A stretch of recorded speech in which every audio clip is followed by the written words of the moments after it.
De l'extérieur, on voit tout de suite Jean Genet, le plus célèbre de ces gamins de l'assistance publique, enfants du Morvan malgré eux. Jean Genet comme un étendard de ce nouveau musée conçu en plein cœur du village d'Aligny. Là, on est dans un lieu qui est un lieu emblématique du village d'Aligny, dans l'ancien hôtel de la Poste.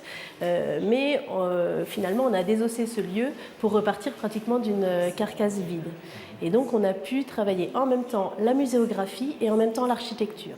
Ce musée raconte un double abandon. Au XIXe siècle, les pauvres des villes abandonnent leurs petits qui se retrouvent placés dans des familles d'accueil à la campagne.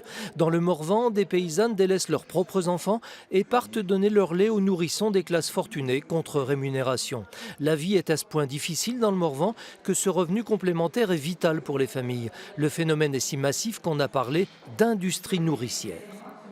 Des gens se sont élevés contre justement cette industrie nourricière qui faisait augmenter la mortalité infantile d'une manière vraiment très importante, puisque les femmes laissaient leurs propres enfants pour aller nourrir ceux des familles aisées où elles séjournaient. Ici, ce pan d'histoire est restitué avec précision et sobriété, sans aucune lourdeur. Ce musée s'apparente un peu à un village, des rues dans lesquelles on flâne et où l'on s'imprègne de l'essentiel, et puis, si l'on veut, des petits espaces plus intimes pour faire plus ample connaissance avec tel ou tel aspect. On peut aller dans une petite maison, revenir en arrière.